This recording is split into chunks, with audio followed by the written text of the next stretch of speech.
Hello everyone, Paul Elam here from A Voice for Men with part two of my series entitled The Plague of Modern Masculinity. And we'll begin today with just some dry facts about the hierarchy of men. Despite the numerous male archetypal figures of history and legend, there are truly only four basic types of men. Three of the more commonly known are the alphas, betas, and omegas. The fourth I will address later. Alpha males are a very, very small fraction of the male population. They are highly dominant men who reside at or near the top of all populations, from social groups to national governments. These men are generally characterized by the ability to force the deference of other men, often mistaken for leadership, and to obtain and hold power, which lends them a dominance in being selected for mating by the most desirable females. There's no evidence to suggest that this is any different now than it has been at any other time in history, and there's no way to underestimate the importance of the mating strategy in the phenomena of the alpha male. But success often has its price. Alphas also tend to be obsessively controlling, abusive, and megalomaniacal. If you point to any despot in world history that slaughtered scores of his own people for the need to maintain control or for sheer sadistic pleasure, you're pointing at an alpha male. With alphas, you can throw your imagined codes of honor out the window. Those codes are nothing more than tools used to force the betas and omegas into compliance with their agendas. All romanticism aside, the code of the alpha male is to conquer and control both the objects of his desire and the men he exploits and expends to acquire them. Characterologically speaking, they are a minute, worst representation of the male of the species, but they also get things done, and with great efficiency, if you don't factor away the loss of freedom and human life. Incidentally, their characteristics are also the same ones that feminists have erroneously used to define masculinity in one broad stroke, painting all men as domineering and oppressive. Success at this enabled them to take other microscopic minorities of men and attribute their characteristics to men in general as well. For example, abusers, pedophiles, and rapists. Historically, the challengers to alphas frequently came from other alphas, and often from the ranks of beta males who form the next tier down in the male power structure. Betas serve as the alpha's enforcers, the strong arms used to maintain control over greater numbers.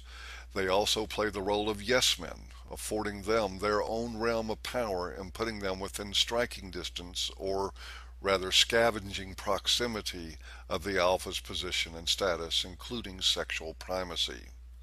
Like roadies for a rock band, fortune often filters its way into the beta's hands and into their beds. Now, at the bottom and most heavily populated part of the hierarchy are the omega males. These are the pawns on a chessboard, often under the direct control of alpha or by proxy beta males. This is the common man and the one the most vulnerable to the hazards of common life. A good way to look at this is to take a look at the military chain of command. The general tendency is that alphas, betas, and omegas shed increasing amounts of blood in descending order, and that they claim the spoils of victory in ascending order. Government runs pretty much in the same way. In the simplest of terms, alpha lawmakers use beta law enforcement officers to exercise their will on the generally omega population. Or rather, government used to work that way, but it really doesn't anymore. 40 years ago, we came to the biggest political sellout in history, and it changed the world. Alpha males in government didn't just collude with feminist ideologues in order to garner a sizable and dependable voting bloc. Those men had wives to contend with, many of whom were supporting feminism, which effectively reduced everything to the biological imperative. Alpha males are no less and arguably even more disposed to take whatever measures are necessary to ensure their sexual status and their access to women. Faced with a perceived threat to that, they effectively ceded the alpha position and became beta enforcers for the feminist agenda. You won't find better examples of that than Barack Obama or Joe Biden, or George Bush for that matter. These alphas became the beta muscle for a feminist mafioso, maintaining rank and privilege through enforcing ideological imperatives on the defenseless masses beneath them. They became cops hauling men to jail on the simple accusation of their wives. They became judges bludgeoning men with their gavels in corrupt courtrooms, politicians passing ever more misandric legislation, CEOs of pharmaceutical companies pushing drugs like Ritalin to sap the vitality and strength out of our boys, to make them more malleable in female hands once the father had been forcibly removed from the home. Isn't this ironic? The supposed pinnacle of strength in the male hierarchy was revealed by feminism to actually be the pinnacle of sexual weakness. This series of events is also a lesson in real power and where it resides, which in the realm of sexual selection has always been in the hands of the women who did the selecting. But an even greater irony is revealed. Women who have bemoaned a lack of power for ages, and in fact still do, found out 4 decades ago that all they had to do to gain almost complete control was step up and demand it be handed over, playing the sex card as they did so. And it was handed over by the most powerful men in the world, who in the presence of these women became like butlers offering cocktails on a serving tray.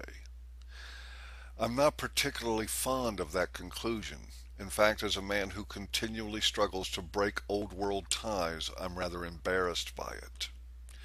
But nothing learned, nothing gained.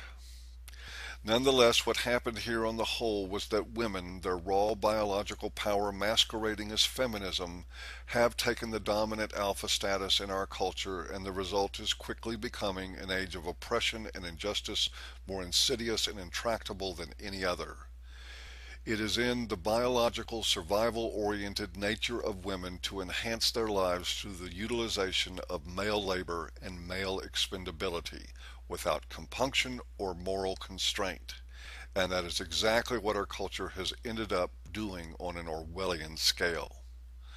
Defeating this monstrosity requires the insanely formidable task of battling through beta enforcers masquerading as alpha controllers, not to a command post with someone in charge, but through a pervasive ideology that snakes like countless invisible tentacles through the consciousness of the population at large, and that emanate from the very heart of human evolutionary psychology.